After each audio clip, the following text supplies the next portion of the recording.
All right, welcome to this first coding session of deep learning. So it will be a bit different than what we've done in the past, but we should still be able to benefit from some of the stuff we've done in the past. So as this coding session is about the IMDb, the Internet Movie Database, I'll look for a file where we have used this dataset. And I remember that we introduced it during the naive Bayes classifier. So we have here naive Bayes. Yep. So let's duplicate that file and then open.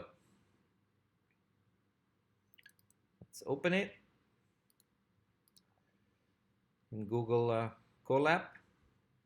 Here we will not be needing to mount a drive because the IMDb dataset is part of Keras, so that helps a lot.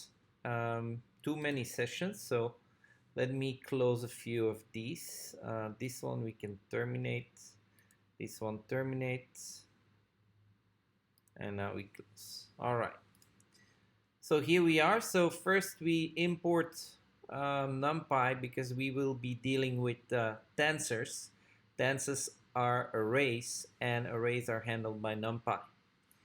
So we import the IMDb dataset from Keras. The vocabulary that we will use, as I said, we will use the 7,500 most frequently used words.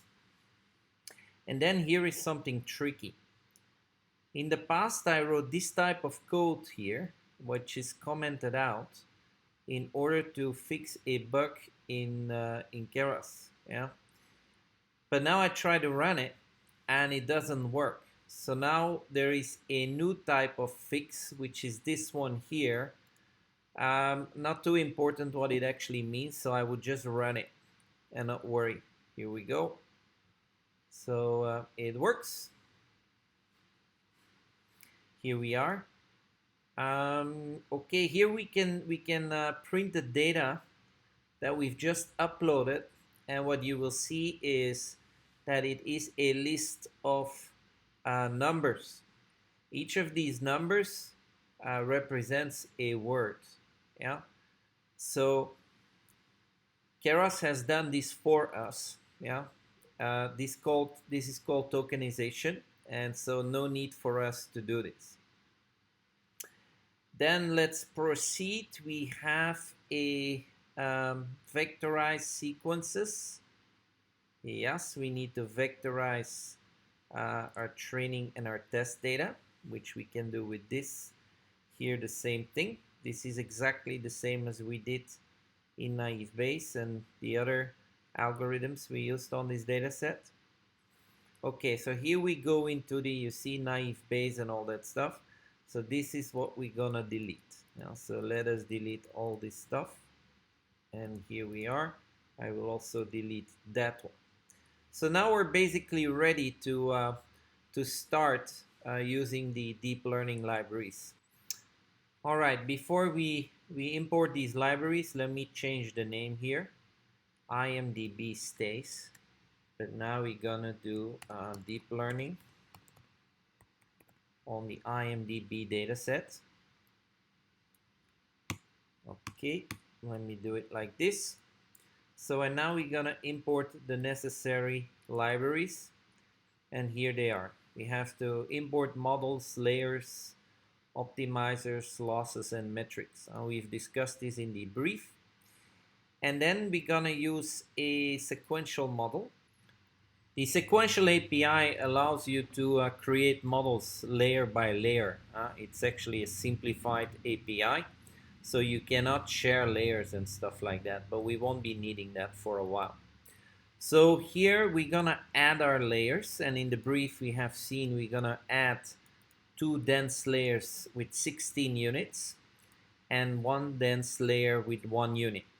Activation is ReLU and sigmoid, and the shape of the input is vocabulary. So basically the vectors that come into the system are vectors of 7,500 rows, yeah, and only a few of these rows will have ones. All the rest will be zero. All right, so let's run this. Done. So what we're gonna do now is to set aside a validation set. So this is the code. So we're gonna take the first 10,000 samples as the validation set. That means that your training set will start from 10,000, yeah? And the same for Y. So let's run this. All right. So now we're gonna compile our model, and here we need to make choices with respect to optimizer and the loss. So RMS prop is the optimizer, binary cross entropy because it's a binary classification problem, and we use accuracy as the metric because we've used it in the previously on the shallow learning exercises as well. So this will allow us to compare. So let's run. All right, so now let's fit the model. So we're gonna create here a history object. And so we're gonna fit the model on partial X train because this is what is left after we took the validation set. Same for Y, epochs is 20. We're gonna do this in batches of 512. And we're also gonna get the validation data in there. So let's run this. And now here you can see epoch by epoch what is actually happening. You have the loss, you have the accuracy, you have the validation loss, and you have the validation accuracy. All these elements will be accessible through that history objects, and it will allow us to actually plot some of the data. So we're done here, 20 epochs. All right, so now we're gonna use matplotlib and access this history object.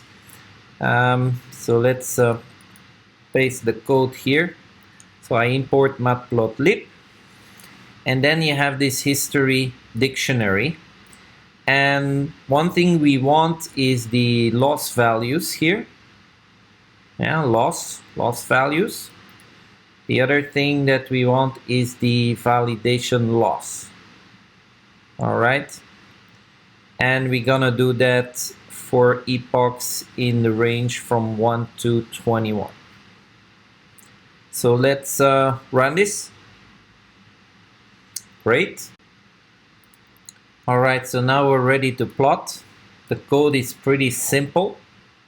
So we're gonna plot the loss values in function of the epochs as well as the validation loss values. And these are all items or values they get from this history dictionary. And then we're gonna plot these graphs. So here you see a very interesting picture. The dots here is a training loss, and you see the training loss is going down, which is expected. But what is worrisome is that your validation loss is actually increasing. Yeah, so here I see a mistake. This should be validation loss. And now let's rerun. Yep, here it is. So the validation loss is almost immediately increasing. So this has overfitting all over it. Yeah, and this will be the main thing that we will have to deal with in neural networks. All right, so if we look at the validation loss, we have some optimum here, which is around 3 epochs. Yeah, so if we go up, and then here we see that, yes, our validation loss is the lowest with 0.2908. So what we need to do now is to retrain the network from scratch, and indeed with 3 epochs. So let's do a restart and run all operation to see where we end up. This will take a little bit of time. All right, so here we see the result, 88.7%. All right, welcome to the session on the results of our coding exercise, where we actually built a simple, dense neural network. So let's take a look at the IMDb dataset. Remember, there's 3 layers here, 2 times ReLU and a sigmoid, because it's a binary classification problem. And here were the scores of the shallow learning classifiers. Now, dense neural network, here we have seen that our score is now 88.7%. So it's a 3-point improvement compared to shallow learning.